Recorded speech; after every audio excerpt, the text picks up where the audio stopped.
wabarakatuh. Ustadz Ustadzah, terima kasih atas kehadirannya. Hari ini saya akan berbagi praktek baik tentang materi budaya positif. Ternyata materi ini menurut saya materi di pendidikan guru penggerak yang paling berkesan dan juga memang sangat bermanfaat untuk dibagi kepada Ustadz Ustadzah. Kita mulai dari teman-teman Ustadz Ustadzah. Silakan bisa Pak Ali misalnya, Pak Ali silakan mengepalkan tangan dan yang lainnya silakan coba mempengaruhi Pak Ali untuk membuka kepalan tangan. Kira-kira dengan cara apapun, bisa merayu Pak Ali, bisa memberikan hadiah, bisa menggelitiki Pak Ali, bisa melakukan apapun. Ya, barangkali dikasih HP Pak Ali mau. Kok malah jemput-jemput sak?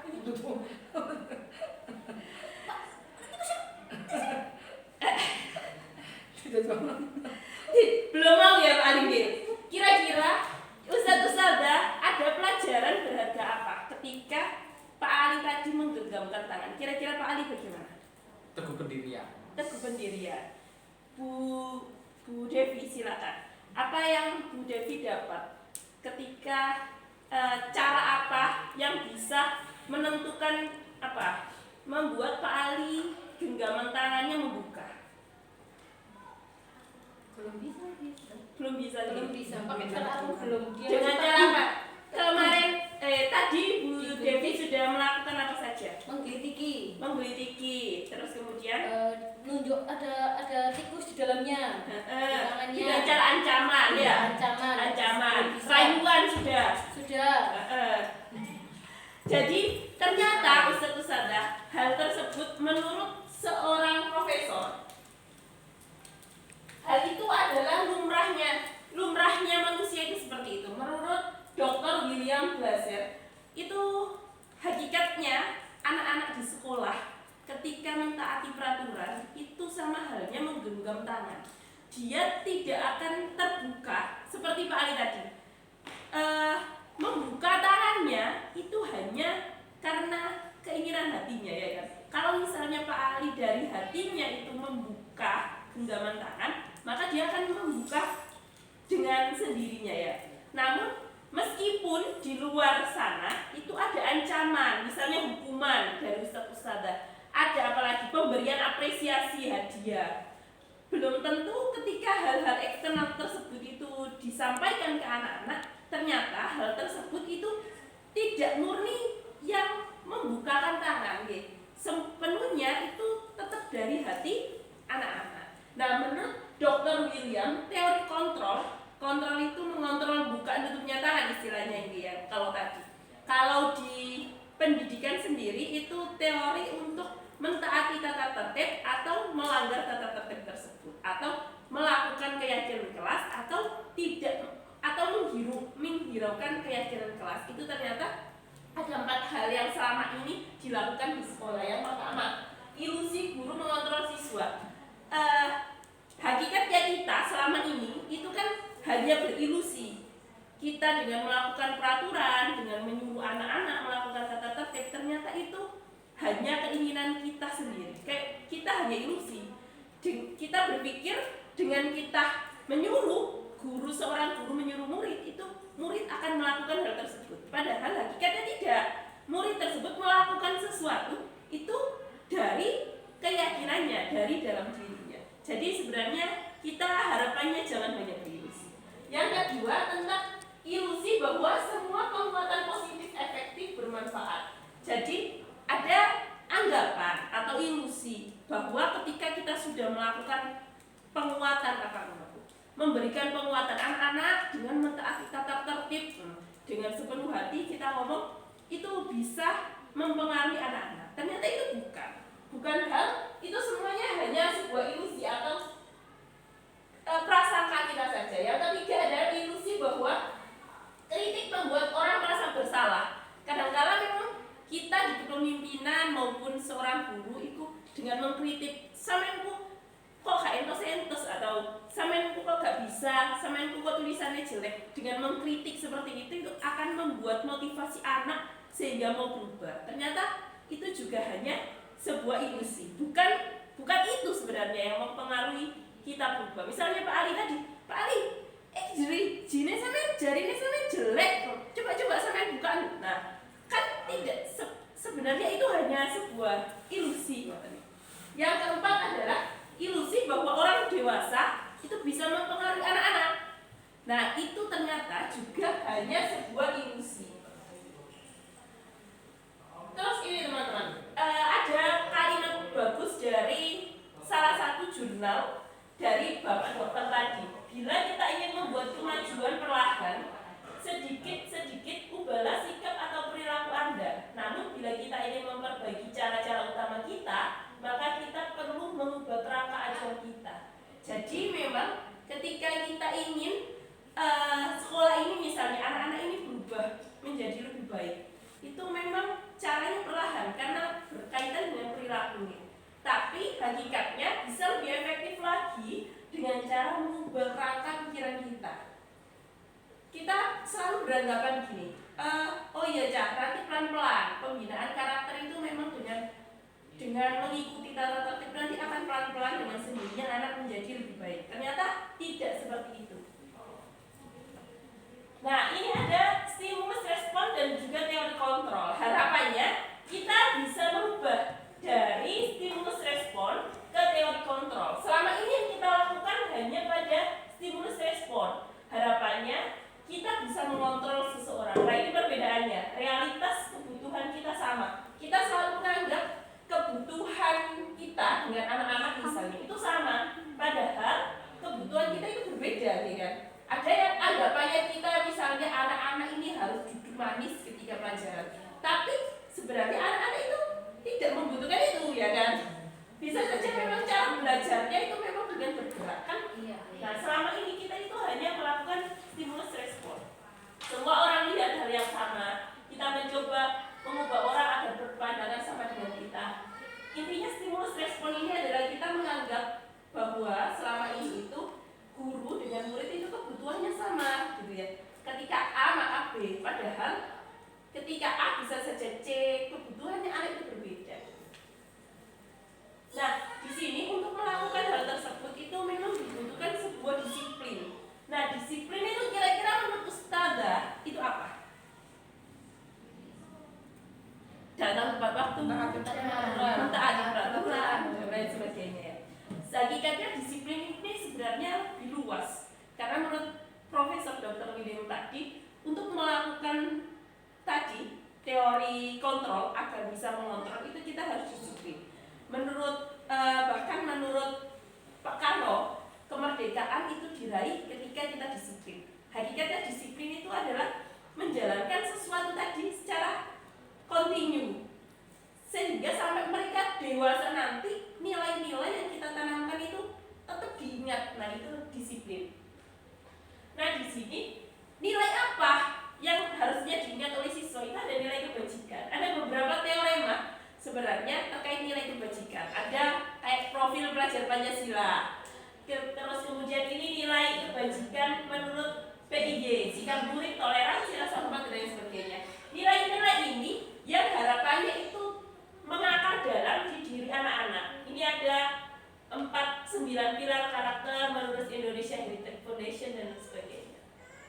Nah, Ustazah, ini yang menjadi PR kita juga sebagai wali kelas. Harapannya setelah ini kita membuat satu keyakinan kelas istilahnya. Keyakinan kelas itu isinya apa? Keyakinan kelas itu isinya adalah nilai kebajikan tadi. Jadi misalnya gini, selama ini kan kita menggunakan ini tadi, saya putar selanjutnya. Nah, ini dulu. Sebelum kita ke cara pembuatan keyakinan kelas, kita ke ini disiplin. Menurut Diane Gosen dalam bukunya Restructuring School Discipline untuk membuat anak-anak disiplin itu ada 3 motivasi sebenarnya. Jadi selama ini kita membuat anak disiplin itu kan ada 3 ya. Pertama, kayak tadi Bu Devi melakukan ancaman, tidak membuka tangan, nanti kram atau yang lainnya. Atau jika tidak mentaati peraturan, maka dia akan hukum, ancaman. Ternyata itu tidak akan bertahan lama. besok kerjakan PR-nya, yang dapat 100 ustazah kasih hadiah. Nah itu juga tidak bertahan lama. Misalnya tidak ada hadiah, maka nanti anak tersebut akan tidak melakukan hal tersebut. Nah yang ketiga ini yang bagus, menjadikan benar-benar anak tadi itu menjalankan hal tersebut itu karena nilai yang ada di dalam hatinya. Nah sehingga ini tadi diambil tiga kata. Pertama adalah motivasi, hukuman, dan restitusi. Yang pertama tadi disebut dengan hukuman. Terus yang kedua adalah motivasi. Motivasi tadi kan dengan memberikan hadiah dan sebagainya. Yang ketiga adalah restitusi. Nah, yang ingin kita terapkan di sekolah saat ini, dari yang hanya motivasi dan hukuman, kita kalau bisa mulai tahun ini kita ke arah restitusi. Nah, nanti restitusi tersebut keluarlah keyakinan kelas, bukan lagi peraturan kelas.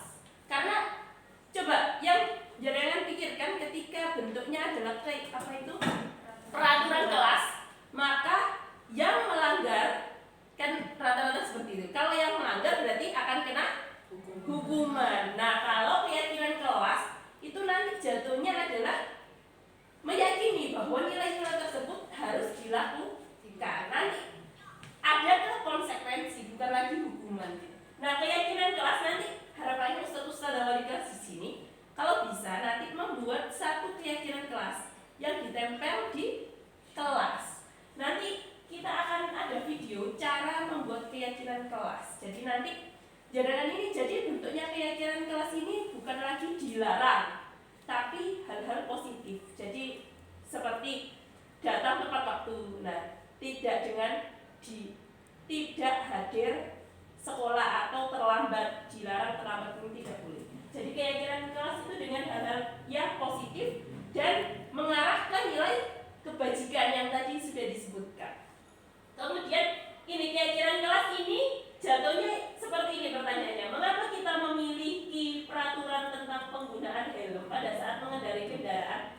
Jadi kalau kan posisinya nanti bentuknya peraturan, jadi kan jatuhnya gini, harus menggunakan helm ketika berkendara. Jadi kayak aku ini nggak pakai helm ditilang Pak polisi ya kan karena peraturan. Tapi kalau keyakinannya adalah keselamatan, maka dia dengan sukarela akan menggunakan helm tersebut. Seperti itu keyakinan kelas. Jadi harapannya setelah ini ustaz-ustaz di kelas minimal ada keyakinan kelas yang ditempel dan disepakati oleh semua siswa. Nah, ini ustaz-ustaz tadi karena setiap orang itu memiliki kebutuhan yang berbeda mungkin ya.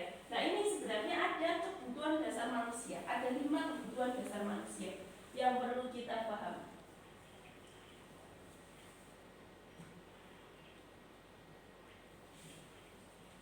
Kalau suara nih.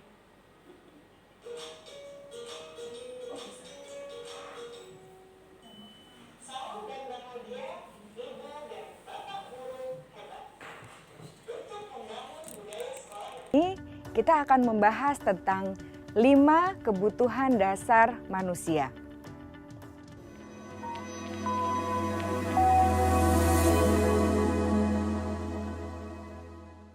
Ki Hajar Dewantara dalam salah satu kutipannya menyatakan, kita ambil contoh perbandingannya dengan hidup tumbuh-tumbuhan.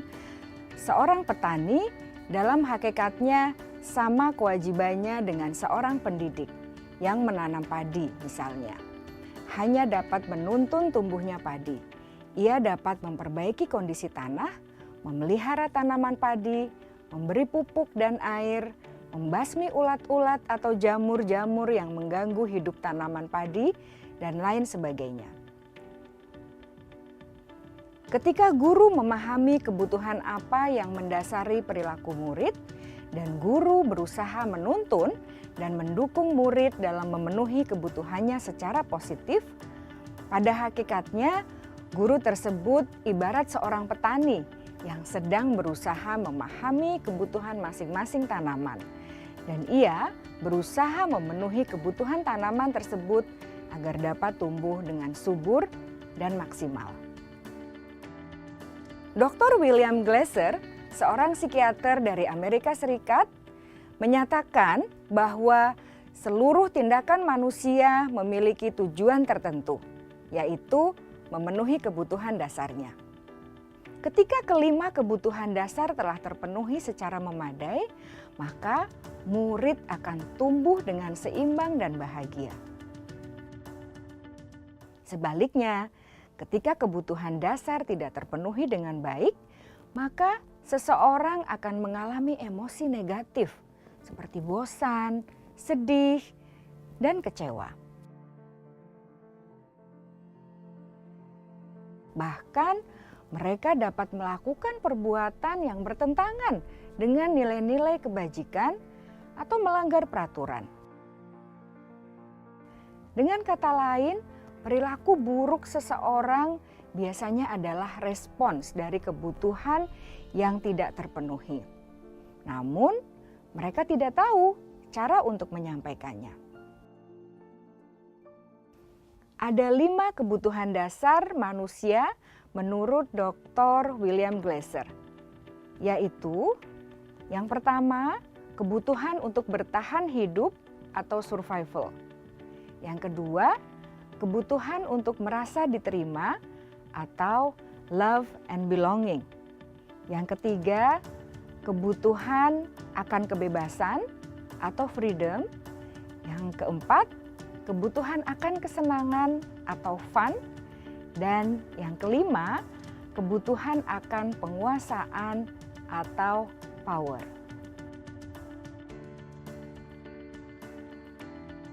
Kebutuhan dasar yang pertama adalah kebutuhan yang bersifat fisiologis untuk bertahan hidup atau survival. Misalnya, kesehatan, rumah, dan makanan. Kebutuhan biologis sebagai bagian dari proses reproduksi, termasuk kebutuhan untuk tetap bertahan hidup. Kebutuhan untuk merasa aman juga termasuk dalam kebutuhan ini.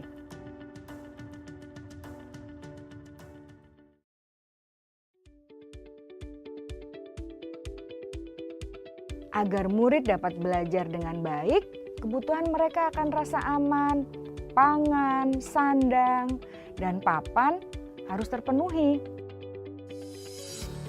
Bagaimana mungkin mereka dapat belajar dengan baik bila mereka datang ke sekolah dengan perut yang lapar atau bila rumah mereka kebanjiran?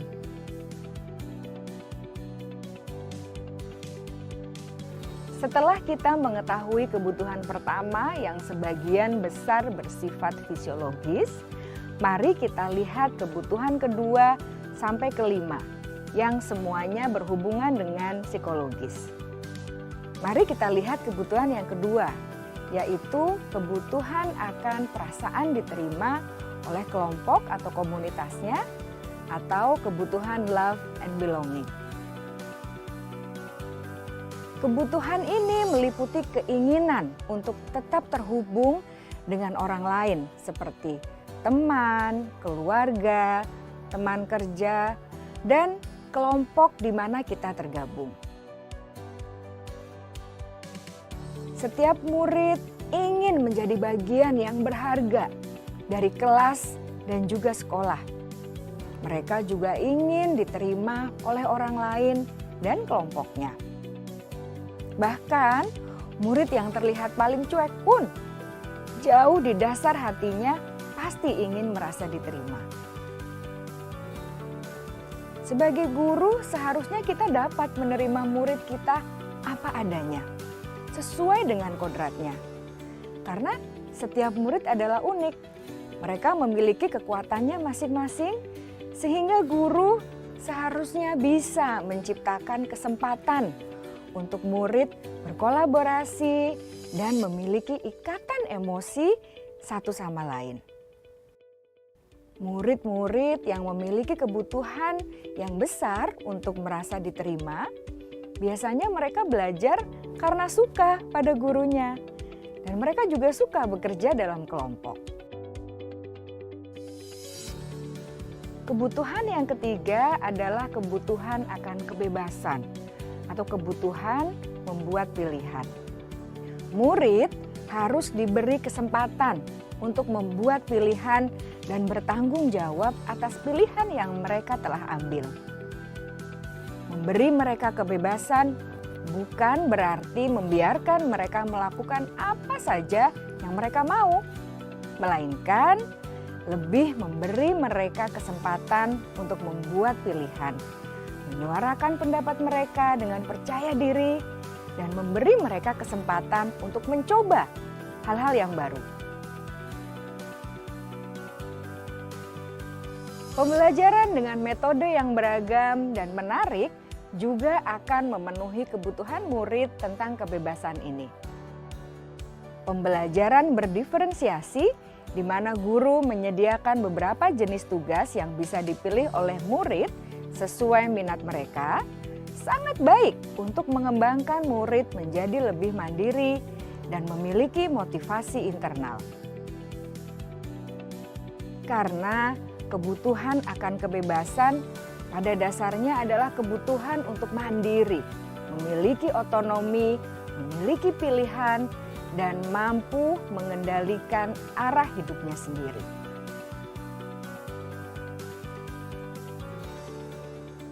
Kebutuhan yang keempat adalah kebutuhan akan kesenangan. Bayangkan Bapak Ibu, hidup tanpa rasa senang. Betapa menyedihkannya.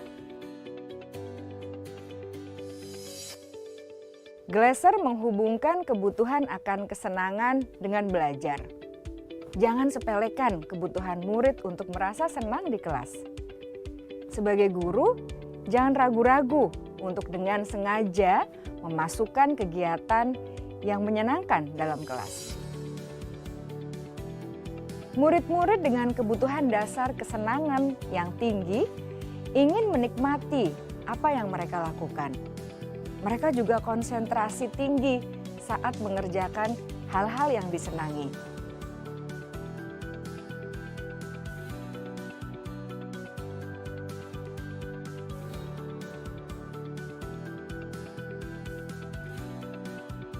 Kebutuhan yang kelima adalah kebutuhan akan penguasaan. Setiap murid memiliki kebutuhan untuk merasa kompeten, menjadi terampil, diakui pencapaian dan keterampilannya, didengarkan, bisa membuat dampak dan pengaruh, dan memiliki rasa harga diri. Mereka sebaiknya diberi kesempatan untuk membuat keputusan tentang hal-hal yang penting dalam hidupnya dan tidak merasa dikontrol oleh sistem sekolah. Pada murid yang telah menginjak usia remaja, seringkali mereka merasa tidak memegang kendali atas kehidupannya sendiri, karena guru kerap kali berpengaruh dalam mengambil keputusan. Murid-murid yang memiliki kebutuhan dasar akan penguasaan yang tinggi biasanya selalu ingin menjadi pemimpin. Mereka juga suka mengamati sebelum mencoba hal-hal yang baru. Mereka juga perfeksionis dan merasa kecewa bila melakukan kesalahan.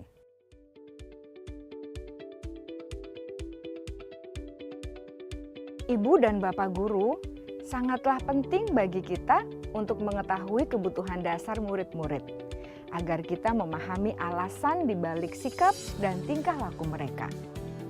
Bila murid berperilaku buruk atau melanggar peraturan, sehingga tindakannya tidak sesuai dengan nilai-nilai kebajikan, maka guru harus mencari tahu alasan yang mendasari tindakan tersebut dan kebutuhan apa yang belum terpenuhi. Melalui percakapan dengan guru dalam pendekatan disiplin positif, murid dapat diajak untuk bersikap reflektif dalam mengenali kebutuhan-kebutuhan yang berusaha mereka penuhi dan mendasari tindakan mereka.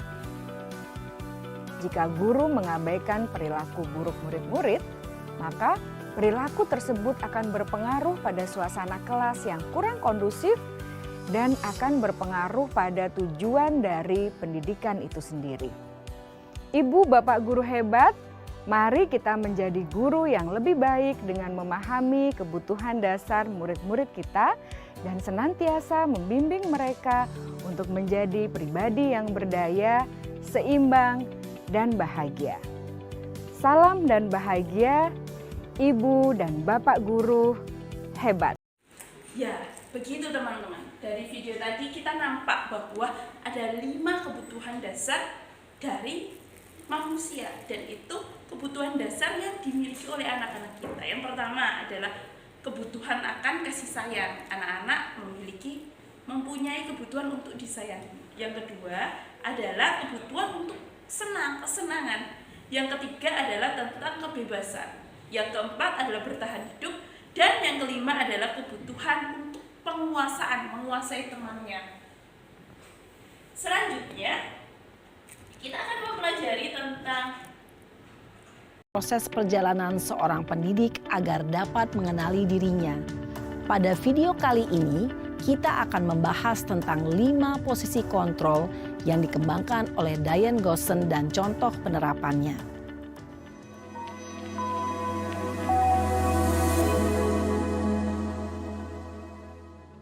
5 posisi kontrol itu adalah 1. Posisi penghukum.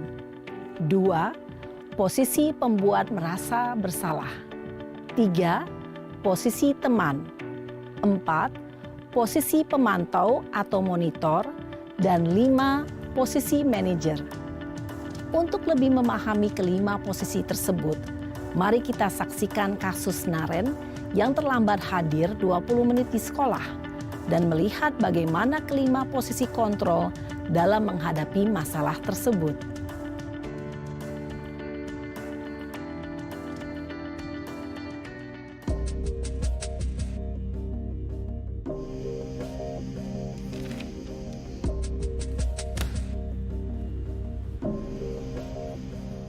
Naren! Sini kamu! Selamat pagi, Bu.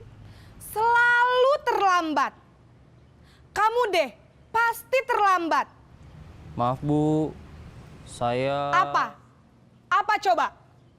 Alasan kamu apa lagi? Kapan sih kamu tidak terlambat? Malas sekali ya kamu jadi anak. Saya... Dasar pemalas.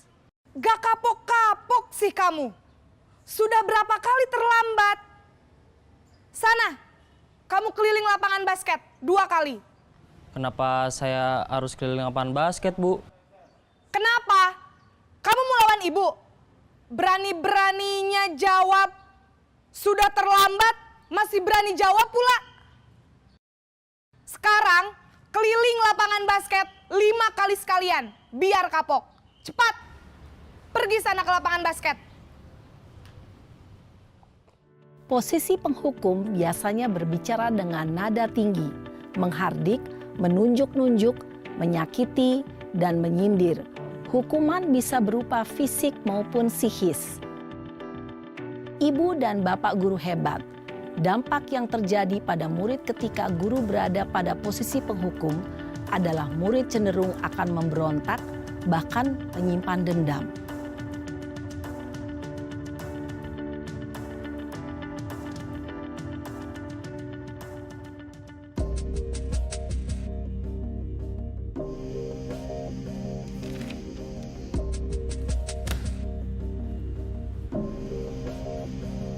Naren!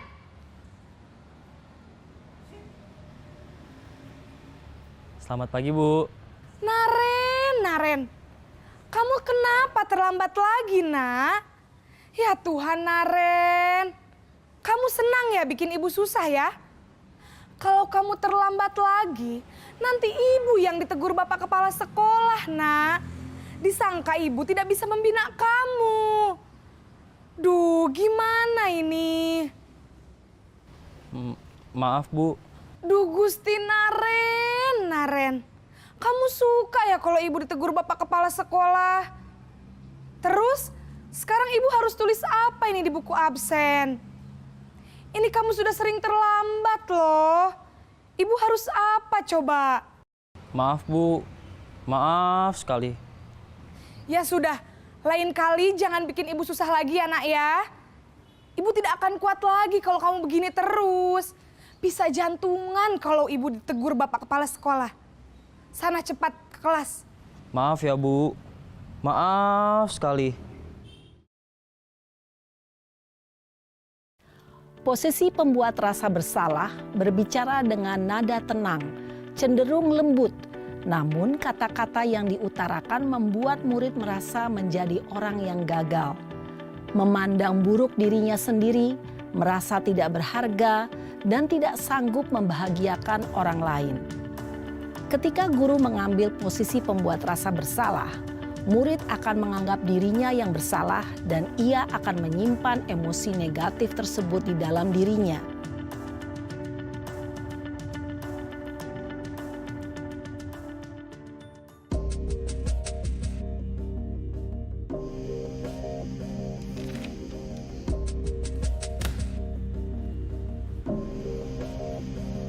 Naren!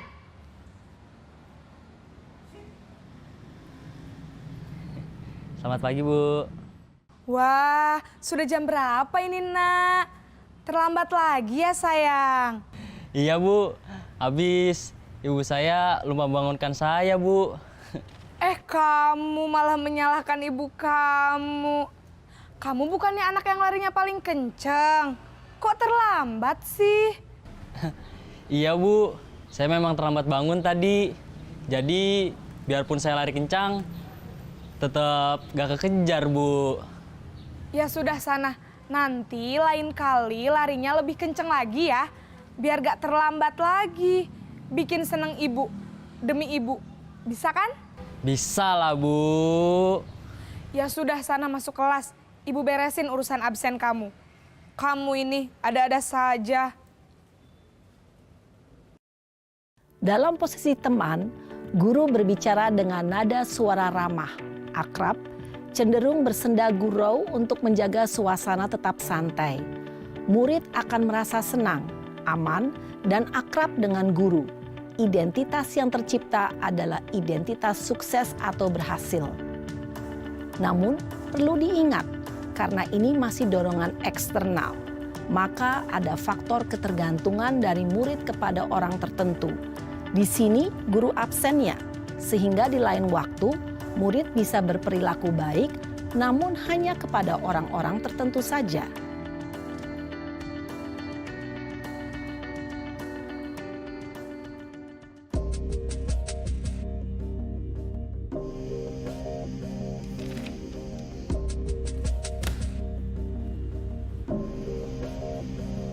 Naren!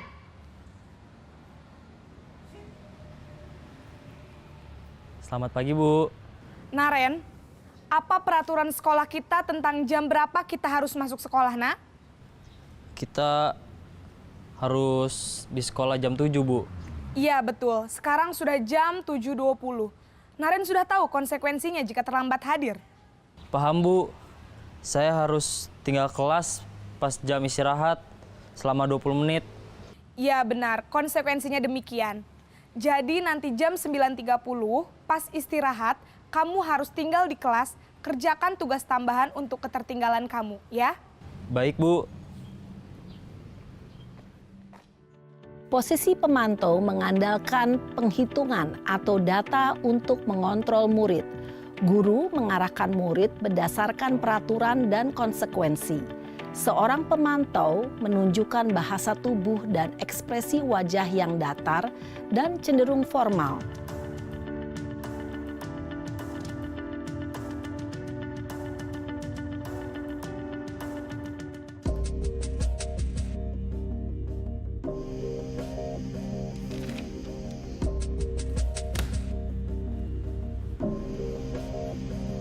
Naren!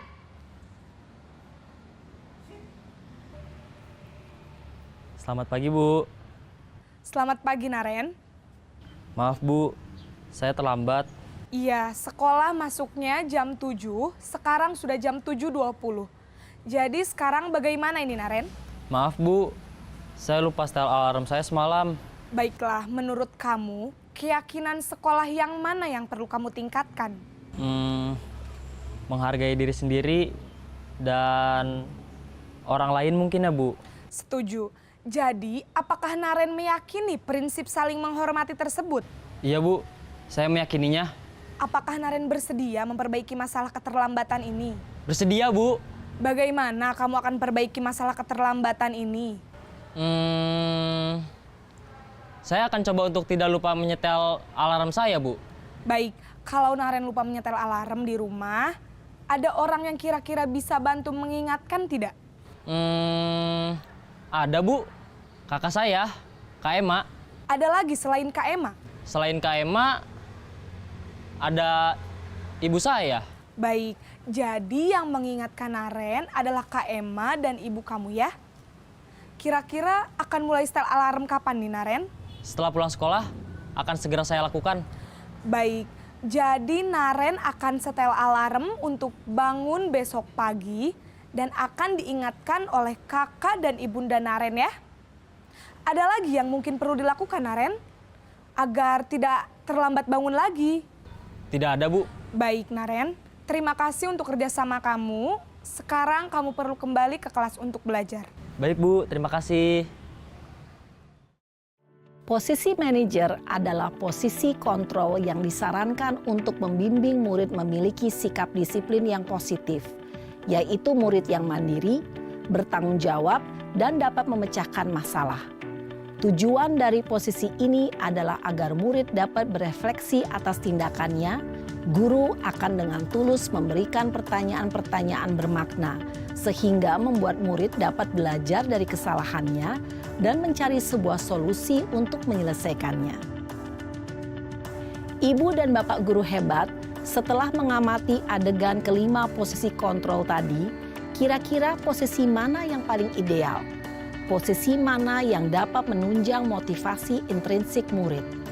Ya, tentu posisi manajer. Posisi ini memang posisi ideal yang ingin dituju setiap pendidik. Pada posisi inilah, guru dapat menerapkan disiplin positif yang berpihak pada murid, yang memerdekakan murid. Perjalanan seorang pendidik tentunya tidak mudah untuk sampai pada posisi seorang manajer. Namun, tujuan kita pasti, yaitu menciptakan murid-murid yang mandiri, merdeka, dan bertanggung jawab. Semoga penggambaran 5 posisi kontrol yang telah diperlihatkan ini dapat menjadi ajang refleksi bagi kita semua.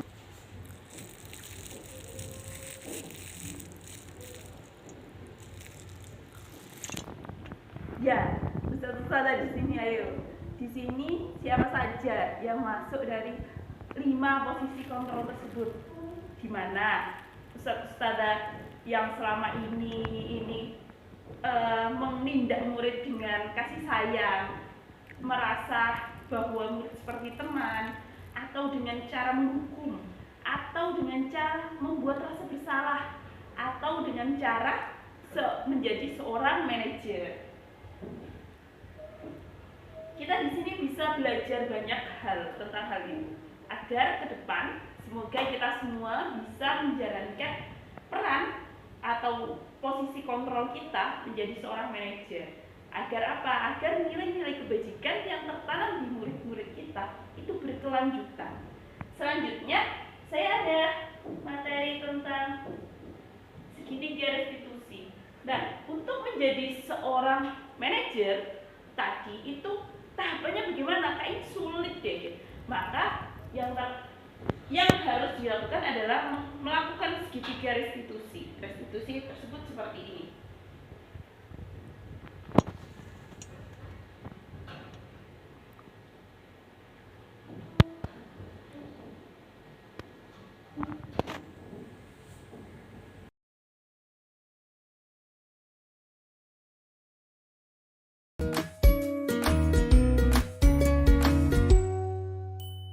Salam dan bahagia Ibu dan Bapak guru hebat. Pada video kali ini kita akan membahas tentang salah satu program disiplin positif yang diterapkan di lingkungan sekolah yang dikenal dengan nama restitusi.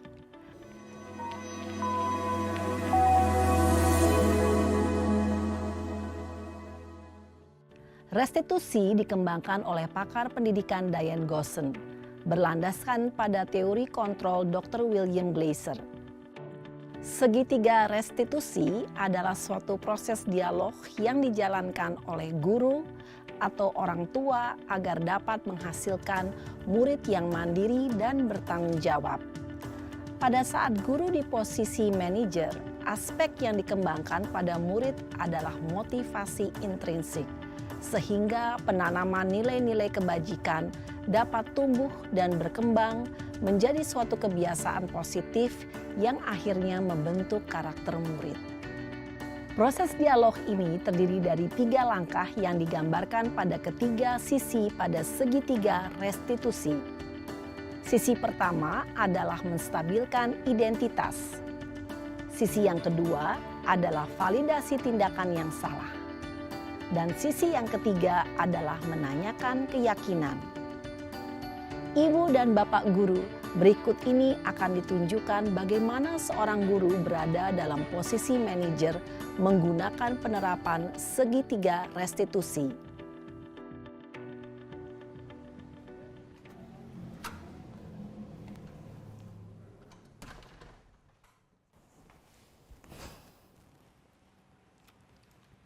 Siang Sarah.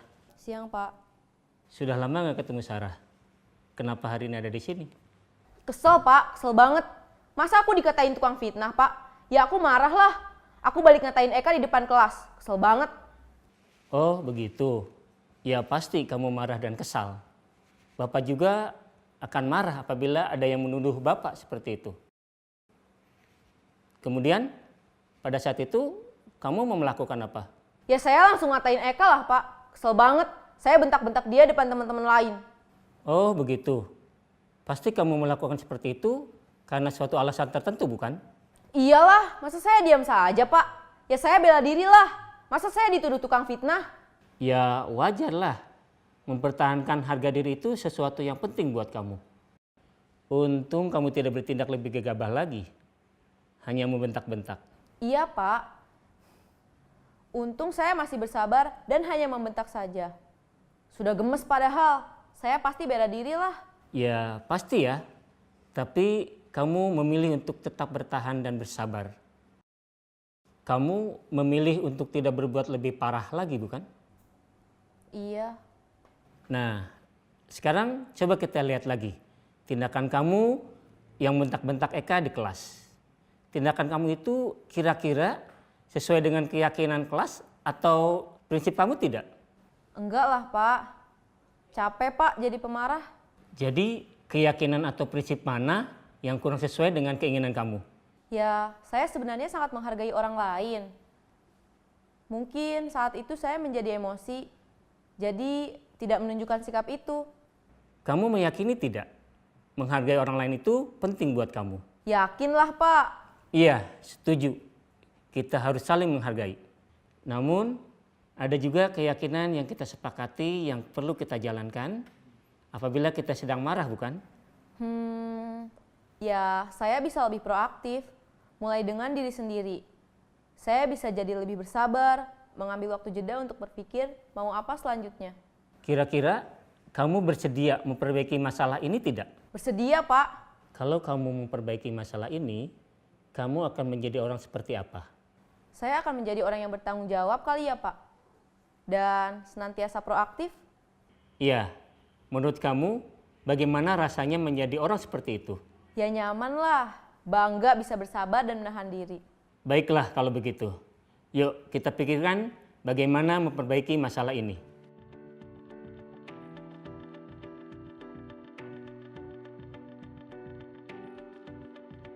Ibu dan Bapak guru hebat. Baru saja kita menyaksikan contoh bagaimana seorang guru berada dalam posisi manajer menggunakan penerapan segitiga restitusi. Mari kita bahas satu persatu. Pada sisi pertama, menstabilkan identitas berdasarkan pada prinsip bahwa membuat kesalahan adalah bagian dari proses pembelajaran. Sisi pertama dari segitiga ini berperan menggeser identitas murid dari identitas gagal ke identitas sukses. Murid yang sedang bertingkah laku yang tidak pantas atau menarik diri saat itu sedang mengalami identitas gagal. Bila kita mengkritiknya, maka posisinya tidak akan berubah. Kita bisa mengajukan pernyataan-pernyataan ini. 1. Membuat kesalahan sesuatu yang wajar. 2. Manusia tidak ada yang sempurna. 3. Kita bisa memperbaiki masalah ini. 4. Saya tidak menanyakan kesalahannya. Saya lebih fokus bagaimana memperbaiki masalah ini. 5. Apakah saat ini kamu tengah menjadi orang yang baik untuk dirimu sendiri? Pada sisi kedua, validasi tindakan yang salah berlandaskan pada prinsip bahwa setiap perilaku berupaya memenuhi suatu kebutuhan tertentu. Guru yang telah memahami teori kontrol akan bergeser dari pemikiran stimulus respon menjadi proaktif dan mencoba untuk mengenali tujuan dari perilaku murid. Mengenali dan mengakui kebutuhan murid ini dapat memperbaiki hubungan dengan murid tersebut. Pernyataan atau pertanyaan bisa disampaikan dengan nada suara tidak menghakimi atau memojokkan, sehingga dapat mengembalikan murid pada posisi positif. 1. Kamu bisa saja bertindak lebih gegabah lagi dari ini. 2. Kamu bukan melakukannya tanpa suatu alasan tertentu. 3. Kamu melakukannya karena mempertahankan sesuatu yang penting bagimu. 4. Mungkin kamu bisa mempelajari suatu perilaku baru yang lebih efektif. Bersediakah kamu mempelajarinya? Selanjutnya, kita akan simak sisi terakhir, yaitu menanyakan keyakinan. Teori kontrol menyatakan bahwa pada dasarnya kita termotivasi secara intrinsik. Pada saat perilaku yang salah telah divalidasi dan identitas sukses telah stabil, maka murid telah siap mengaitkan keyakinan-keyakinannya dengan tindakannya yang salah dan pemikirannya telah bergeser ingin menjadi orang yang dituju. Pertanyaan-pertanyaan ini dapat mengaitkan keyakinan-keyakinan yang dianut murid. 1. Sebagai keluarga atau kelas, apa yang kita yakini? 2. Nilai-nilai apa yang telah kita sepakati? 3. Seperti apa gambaran sebuah kelas yang ideal bagi kamu? 4. Kamu ingin menjadi orang seperti apa?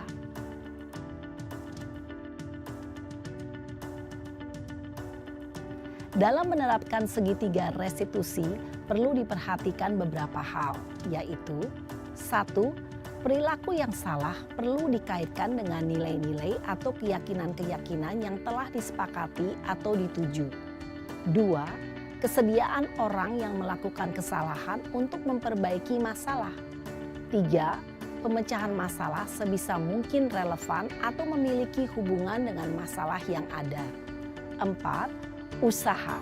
Perlu adanya suatu usaha perbaikan dari pihak yang berbuat kesalahan. 5. Waktu. Perlu didedikasikan waktu dari pihak yang berbuat kesalahan.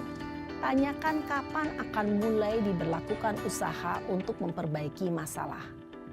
Dengan memahami struktur penerapan segitiga restitusi, diharapkan guru dapat menerapkan posisinya sebagai manajer dengan mengajukan pertanyaan-pertanyaan bermakna yang dapat membuat murid menjadi lebih percaya diri, bertanggung jawab, dan mandiri.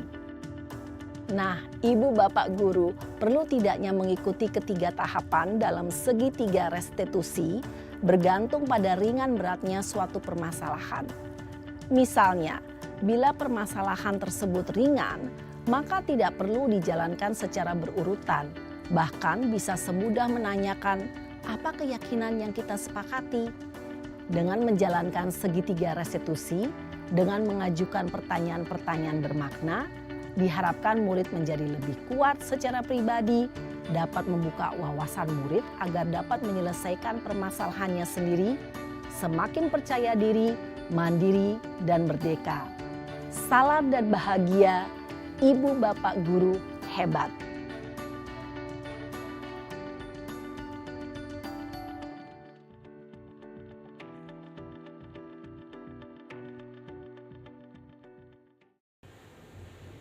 Ya, ini harapannya tadi. Ketika kita sudah menjalankan 3 tahapan segitiga restitusi, harapannya adalah agar anak-anak ini lebih berbahagia.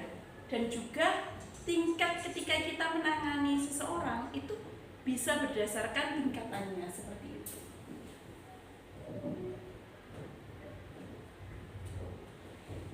Demikian Ustadzah atas perhatian. Dari segitiga restitusi yang sudah kita tampilkan tadi, saya ingin berbagi tentang yang sudah saya lakukan, penerapan segitiga restitusi dan peran guru sebagai seorang manajer. Mari kita saksikan.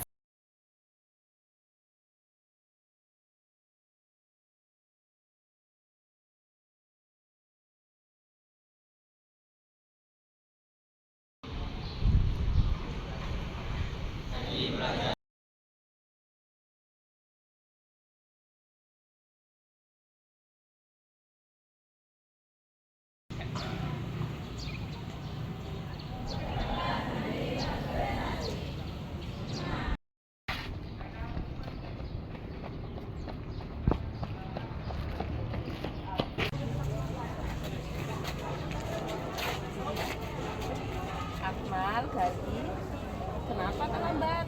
Karena kesiangan. Kesiangan? Iya. Sekarang jam berapa? Jam 7 lewat.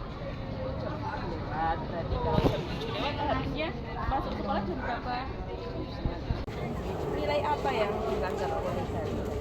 Nilai kedisiplinan. Berarti karena Akmal dan Gadi terlambat sholat duha dan berdoa, maka kira-kira apa yang akan dilakukan Gadi dan Akmal? Oke, baik, boleh.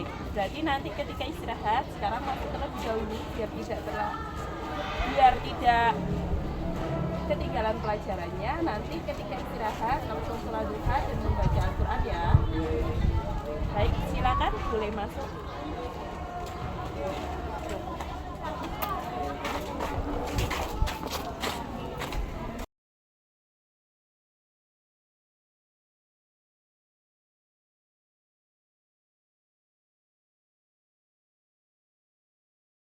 Ada apa ini kalian tadi? Kok di kelasnya bertengkar? Ada apa Mbak Najwa? Ada apa Mbak Kurun?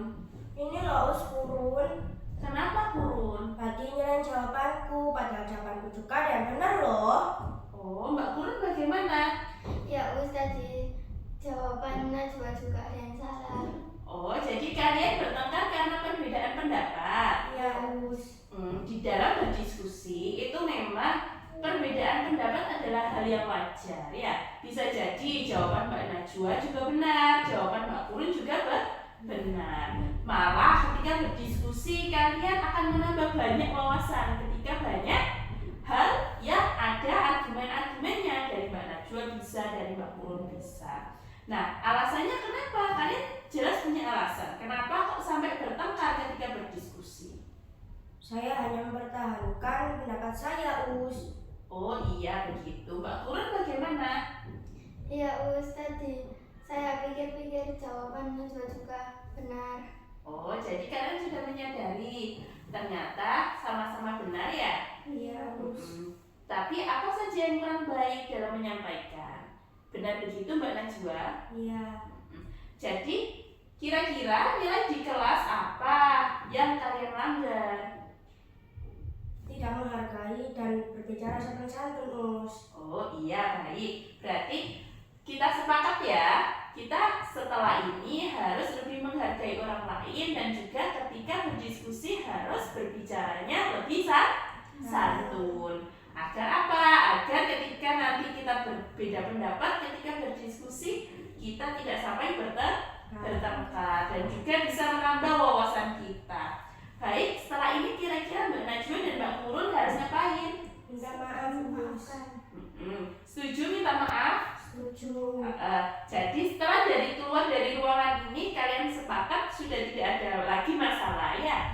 Setelah itu ketika berdiskusi tidak apa-apa saling mempertahankan pendapat, tapi dengan bahasa yang santun ya, saling menghargai pendapat teman. Baik, sekarang boleh saling memaafkan. Guru, saya minta maaf ya. Iya, sama-sama. Baik, terima kasih. Assalamualaikum. Baik, boleh keluar, kembali ke kelas ya. Iya, Mus. Saat kami bertengkar, kami takut karena dipanggil ke kantor, takut dimarahin. Tapi dengan cara ini kami bisa lebih paham dan menghargai teman.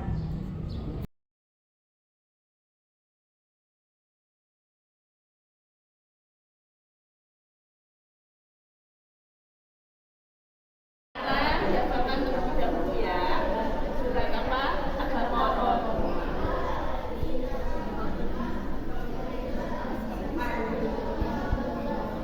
Sepan itu anak-anak aja gak hafal. Iya. Yang sudah hafal bilang gak hafal. Iya, pasti gak pernah baca deh. Gak pernah baca.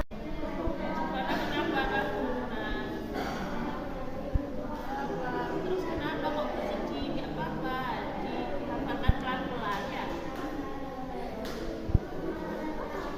Anak-anak, yang kalian lakukan tadi adalah perbuatan yang kurang baik.